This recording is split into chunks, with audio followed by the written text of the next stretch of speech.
Number 8. Welcome back to Bite-Sized Therapy number 4 with me, Jeremy, accredited psychotherapist with over 25 years of clinical experience. And we are talking today about COVID pandemic trauma and amygdala hijack. Quick note, if you're liking this content, please like, subscribe, hit the notification bells and check out the earlier videos. And also, if you can check out my website, there's links in my bio for information on my private practice. So where does this amygdala hijack state ultimately lead us to psychologically? You remember maybe from earlier parts of this bite-sized therapy video series, we were talking about the nervous system threat response of fight, flight, or freeze. So these are ways that we escape from threat or danger. But in COVID, we couldn't fight it, could we? You can't fight an invisible coronavirus.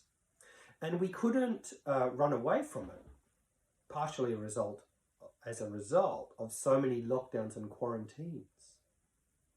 So many of us were forced into the third mode, which is freeze. And psychosociologically, we were obligated to go into a freeze state and stay in a freeze state. When mammals like us are unable to process or we're unable to escape trauma through the fight, flight, or freeze response, or through the opportunity to co-regulate in the rest and digest state, our threat response architecture can move to extreme freeze. You want to call it Gigafreeze, or what's known as dorsal vagal shutdown. So in those nature documentaries, we might have seen animal responses to threats. You know, if you've seen nature documentaries, you might have seen animal responses to threats that take the form of the freeze response. So the animal is immobile to the point of invisibility, perhaps enhanced by camouflage. Now, if the freeze or camouflage response does not end the threat and the predator or the threat proceeds and escalates to the point of mortal danger and inescapability, the response in the mammal might take the form of dorsal vagal shutdown, and that is biologically expressed by a marked dropping in metabolic processes such as blood pressure, respiration rate, and consciousness. The mammal becomes unresponsive or passive and may even literally faint or appear dead. And this has been shown to down-regulate predator response and escalation. For an example of dorsal vagal shutdown, please watch the following video. This is, in my humble opinion, really the most extraordinary example of the process that I've ever seen in the biological context.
I might even show another video of the dorsal vagal shutdown response as seen in a little critter called an opossum.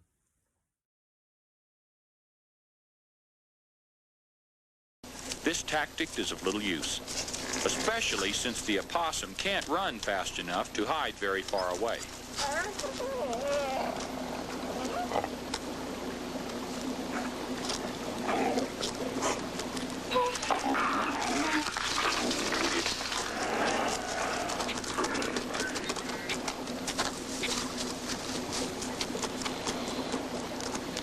Just as the second coyote senses that a meal is at hand, her mate appears to have lost his appetite.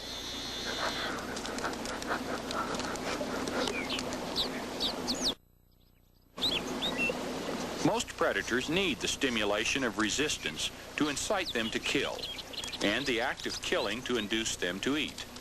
An inert body inspires little interest.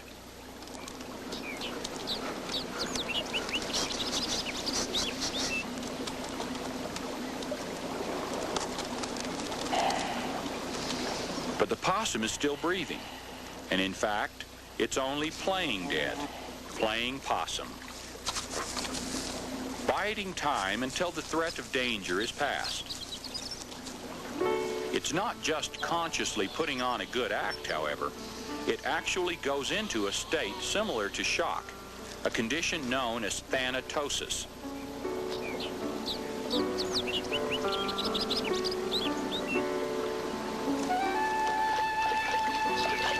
The coyotes are fooled into searching for livelier prey. While gradually, as it senses that the coast is clear, the opossum comes out of its trance and goes about its steady, deliberate way.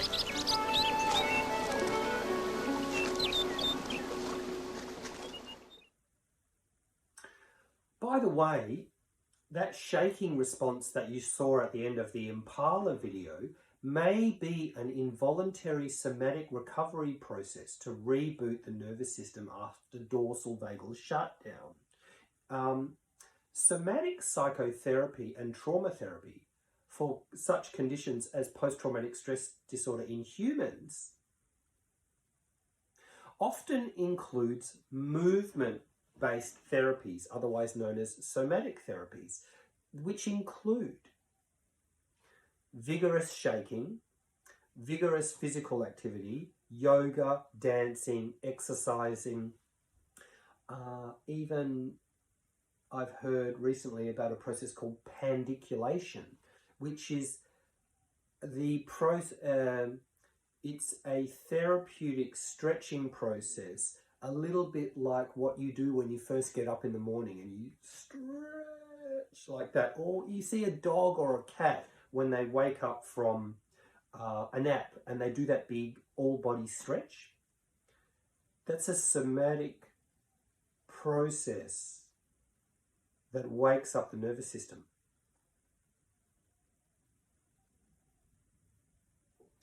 So that process in the impala might be a process that can help the body and nervous system to move into a regulated state after a acute dysregulated state.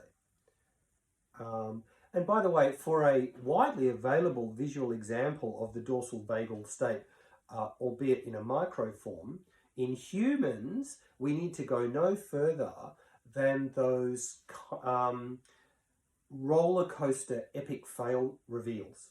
They're everywhere on the internet. Let's have a look at one now. We like that. Please get a point! No! Please, look at me!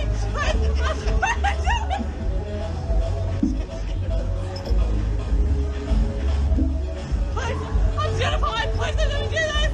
Please! It's not scary. It's Please! I'm scared of heights! Head back. No, head back, head back. Please! Head back. No, please do it! Please! Head back. All right. Please don't do it! Please don't do it! Okay, head back. It's No, fine. please don't do it! I know! No. Please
So these shutdown responses, these shutdown response processes psychologically may manifest as depression, immobilisation, a kind of mental freeze rather than a physical freeze, which might manifest as emotional shutdown or numbness, analogous to the biological dorsal vagal shutdown. If you like, we might be struggling to get traction back in our lives because our threat response has been compromised by being stuck or jammed in the on position. And we become stuck in psychological shutdown, in psychological freeze, which, as I say, might be expressed as depressive, immobilized states, numb states psychologically. We can't move on. We can't get traction back in our lives. We're immobilized, stuck, depressed. We may be struggling to make decisions, and we may be feeling overwhelming sadness, hopelessness. We might struggle to take part in hobbies or activities that we used to enjoy.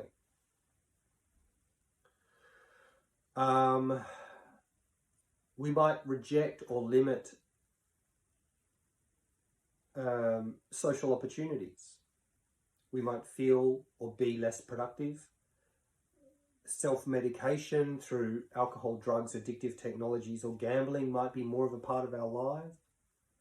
We might have sleep problems. We might feel run down or sick all the time. Our appetite might be poor. We might have weight issues, muscle pain, headaches, stomach or digestion issues, or what we sometimes refer to as a dose of the fuckets.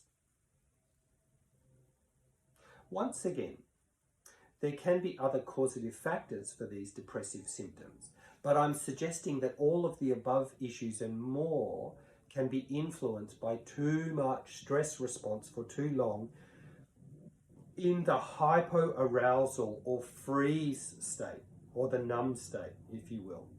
This is an awful place to be emotionally. We want to recover. We want to repair. I'm suggesting in this series of videos that there may be an underexplored, under-recognized set of trauma response symptoms manifesting in the pandemic bruised people. The first step to recovery is to recognize what might be going on. Stay tuned for the next episode where I'll talk more about just that.